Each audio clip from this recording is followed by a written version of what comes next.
नवीन पर्याय उभा करायला पाहिजे आणि त्याचा मूळ हेतू समाजात जी घृणा पसरवली गेली आहे आणि घृणाची जी राजनीती करून आपल्यात विघटन करता आपल्या एकामेकाचा जो एक संप होता तो संपून राहिला, त्याच्या विरुद्ध काहीतरी काम करायचं हे ठरवून आम्ही विचार करत होतो कसं काय करायचं. आणि त्याच्यातून हे फिरोज आणि त्याचे जे साथी होते त्यांनी जेव्हा CAAचा हे झालं ARCCAAचा सत्याग्रह केला, त्यांनी मुंबईमध्ये तो सत्याग्रह केला होता आणि तेव्हा त्यांनी हम भारत के लोक म्हणून ते बॅनर खाली ते सत्याग्रह लढवत होते.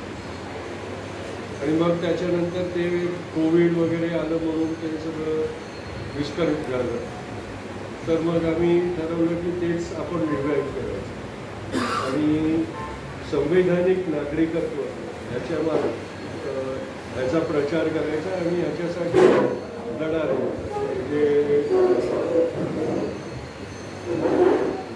ते घृणा प्रसरवून परत एकदा संवैधानिक समतावादी न्यायवादी समाज उभा करायची मोहीम सुरू करायची. आणि म्हणून आम्ही आता सगळीकडे फिरून शहरात हे हम भारत के लोकचं एक संघटन बांधायची सुरुवात केली आहे.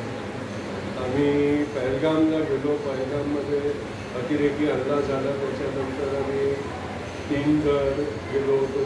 तिकडे जे घुडस्वारांनी टुरिस्टला वाचवलं आणि वाचवण्यात ज्याची जान गेली त्याच्या परिवाराला भेटलो आम्ही आणि त्यांना सांत्वना दिली आणि आमची कृतज्ञता त्यांना आम्ही व्यक्त केली. आणि तसे उपक्रम आम्ही हळूहळू सुरू केलेले आहेत. तर माझी विनंती आहे आणि मुंडे साहेबांनी जे सांगितलं आम्हाला आश्वासन दिलं की आम्ही पण तुमच्याबरोबर राहून म्हणजे सत्यशोधक समाज तिथे आहे ते पण आमच्याबरोबर राहणार. हे आपण सगळे जे एक विचारचे एक मान्यतेचे लोक आहोत, आपल्याला एकत्र व्हायची फार गरज आहे. कारण समोर जे शक्ती उभी राहिली आहे त्यांनी फार दमदार युती तयार केली, लालची युती तयार केली. त्याचा जर प्रतिकार करायचा तर एक वैचारिक पर्याय उभा केल्याशिवाय ते होणार नाही.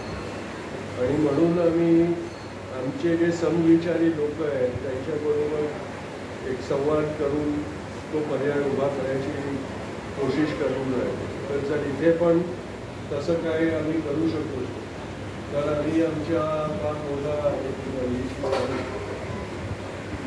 हे समजू की आमची शक्ती वाढेल.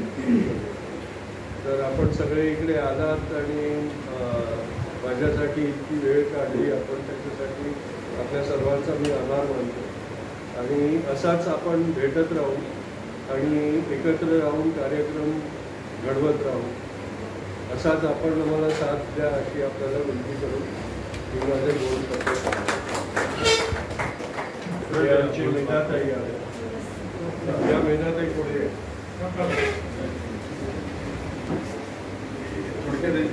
इंट्रोडक्शन.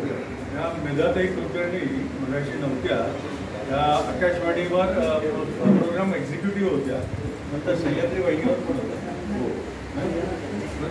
नंतर रिटायर्ड झाल्या, नंतर रिटायर्ड लाईफ पे जस्ट आहे.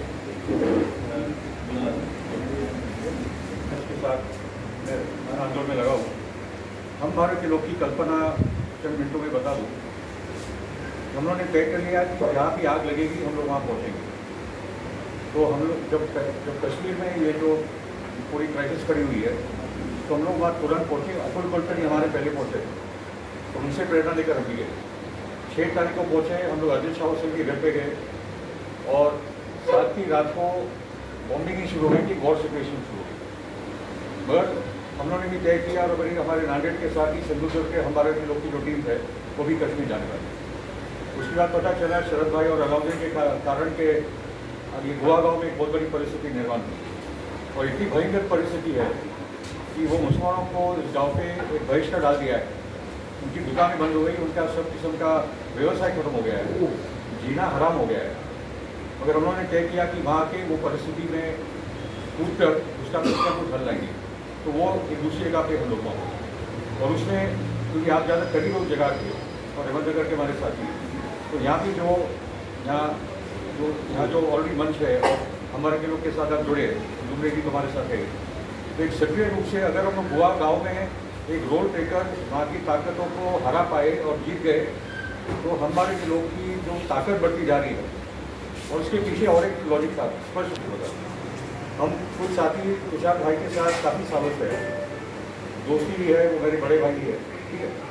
और खास करके पिछले 2-3 सालों में मैं देख रहा था कि ये इंसान हमारे जैसे आंदोलन में, जैसे हम लोग धरने में जाते हैं, हमारे पहले पहुँच जाते हैं, सड़क पे बैठ जाते हैं, तो वो जो वंशज है ना, वो जो एक होता है यहाँ पे परिवारवाद वाला, इनका परिवारवाद वाला मामला टूट गया है। वो गांधी जी की पूरी वो जो विरासत है उस पर इकट्ठा है।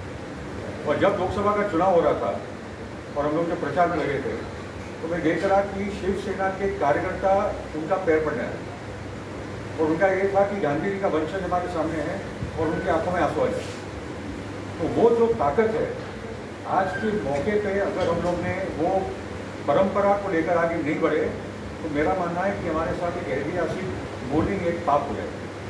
और इसलिए हम लोगों ने तुषार भाई को कन्विंस किया कि चलिए एक संगठन बनाते हैं, कोई ये मंच नहीं है, ये एक संगठन है। ये संगठन की स्थापना करके हम लोग जनता में जाते हैं, और मुझे तो यकीन था, शरद भाई को यकीन था कि जनता सामने से आएगी, और वो हो रहा है। क्योंकि क्या होता है कि जब एक दंगा होता है तो कोई राजनीतिक पार्टी आप पहुँचती नहीं, जब आग लगती है तो सब देखते रहते हैं। मगर हम लोगों ने तय किया कि हम लोग वहाँ पहुँचेंगे। बम्बई के दंगों के हम लोग थे, गुजरात हुआ था तब हम लोग थे, इरफान भाई भी वैसे ही जहाँ होता है वो पहुँच जाते हैं। तो ऐसी ही टीम चाहिए जो इस किस्म का काम करे। और हुआ था, शांति सेना की भी बात, गणेश विद्यार्थी भी दंगों के दौरान कूदे थे और वो मर गए थे जुदा। तो अभी ये जो घृणा नफरत की राजनीति है, हमको हमारे विचारों के साथ इस किस्म का एक ताकत से, और मैं तो नहीं मानता कि मोदी जी बहुत ज़्यादा पॉपुलर है। ईवीएम और ये पूरा जो नैरेटिव है मोदी मीडिया वाला वही है। अगर वो होता बैलेट पेपर में होता, और अगर वो 56 इंच होता तो बैलेट पेपर दे सकते, और हम सब में नहीं जाते। तो अलग अलग किस्म की लड़ाइयाँ है। मगर आज जो उनका जो प्रमुख अटैक है कि सांप्रदायिक का फैलाव, पोलराइजेशन करो और उसमें अपना वोट बैंक बताओ। तो जाति का संघर्ष, धर्मों के बीच में संघर्ष, अलग अलग किस्म के संघर्ष इस देश में कर दिया है, और यहाँ की अडानी अंबानी लॉबी देश को लुटते गया, ठीक है। और प्रॉब्लम्स हम लोग सब जानते हैं, मगर अब उसका किस किस्म का हमारे पास एक इंस्ट्रूमेंट हो, किस प्रकार का संगठन हो देशव्यापी, ये महाराष्ट्र की सीमेंट नहीं होगा, ये एक देशव्यापी संगठन तुषार भाई के नेतृत्व में लोग बनाए और आगे बढ़े। इसलिए आज हमारे बीच में है, और बस आपको वेलकम है कि आप हमारे साथ जुड़े। धन्यवाद।